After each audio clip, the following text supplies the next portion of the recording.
Now, on this International Women's Day, we thought it'd be a good time to highlight the millions of women in Iran right now and women around the world who have supported their efforts. As we've been reporting here on our show, Iranian women have risked their lives trying to fight for their freedom. Freedom they used to have, but the current Islamic Republic regime has stripped away many women's rights, including the ability to dress as they wish, dance publicly, study freely, and now we're seeing school girls being poisoned. We've seen many rallies here in San Diego, hundreds of Iranians and supporters every single week since September. That was when Mahsa Amini was killed while in Iranian police custody. So there's been an outpouring of support for women's rights. Now, the organizer of about 30 of these local rallies joining us this morning, Bibi Kasrai.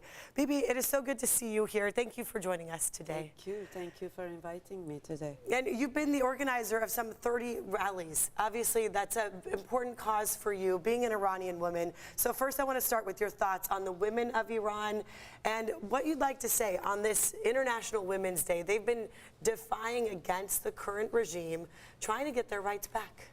I'm tearing up listening to you saying that. First of all, it's, you know, Mahsa Amini's death for me was my baraye, was my for cause to bring all of this forward. And really thank you to them all. Thank you for all those covering, but mainly thanks to those mothers, daughters, sisters, wives who not only have come forward but have lost their lives during this protest. We're showing video of a lot of the protests that we've seen over the past several months. Women taking their hijabs off, cutting their hair.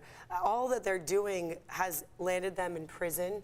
A lot of lives have been lost because of this, but it's such an important cause to them, right? Of course, because what brought, everybody asked, like, why this moment, what here? When everything else is stripped away from you, like why 17-year-olds, 10-year-olds are losing their lives? I mean, it's in no country, I mean, many countries it actually happens, but in Iran, everything came forward because they don't, even the right to have internet, the right to, you know, dance, kiss, you know, like everything is stripped away, plus compounded by poverty, and now gassing or poisoning kids in schools, women. How many people have been affected? 150 schools all over Iran, and nobody taking responsibility for it. When if somebody writes something or dances, in 24 hours they land in jail. How come for so many weeks this is going on and nobody claims responsibility? Right. We've reported about 1,200 girls in schools getting poisoned since November. A lot of this has been happening. Now, Bibi, unlike many other countries, women don't have, where women don't have as many rights, Iran wasn't always this way. So I want to talk to you about that. 43 years ago, it was a free Iran. Yes. These are pictures, my family photos. Yeah. So women didn't have to wear hijabs. They were encouraged to gain higher educations, leaders in business and government. So please let our viewers know about the Iran you grew up in. Well, many of these pictures, I look at them and I think it's my childhood. You know, it's either my parents or myself on those beaches. You know, I went to a co-ed French school, so women and men were encouraged to be themselves. You know, at home, I grew up in a very intellectual family, so, you know, my father used to say my wife makes more money than I, you know, she is the breadwinner, and these things were like normal state of being, and all of a sudden, not that things were perfect, obviously there wouldn't be no revolution if things are perfect, but all of a sudden here we are 44 years later, we are not in a better state, here we are, and we have to do something about it.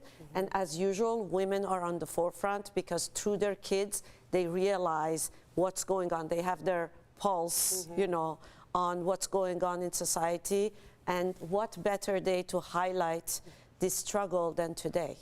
International Women's Day. And Bibi, you've organized so many rallies. There's been more than 30 here in San Diego that you have helped put together.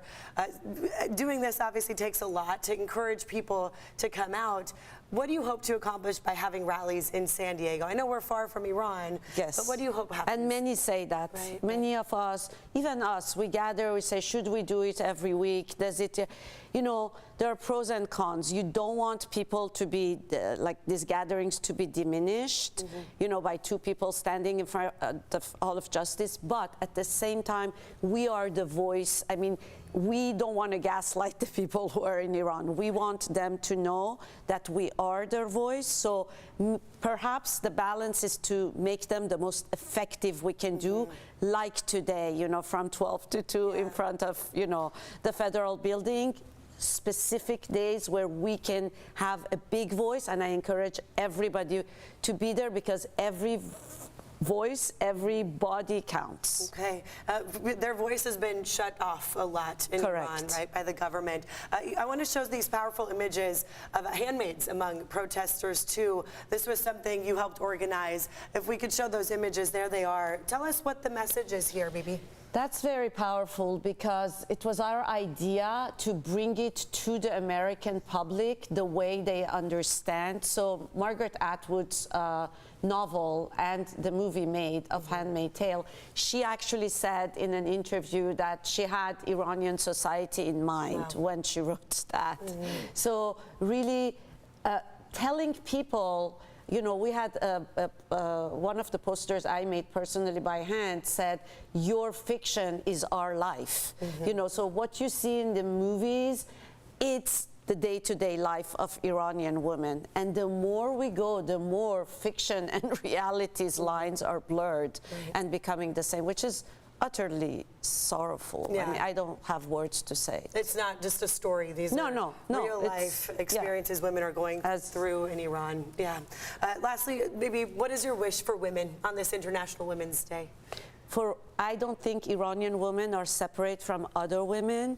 So the fight that Iranian people, and that's to the American people, the fight we are fighting today is for you, for your bodily autonomy, for women in Guatemala, in India, in Pakistan, in Haiti, everywhere in the world. The Iranian women are fighting for you, your children in Ukraine, Ukrainian women, you know, for all of us. So I want freedom, I want life, I want liberty for women all over the world. Bibi, thank you very much.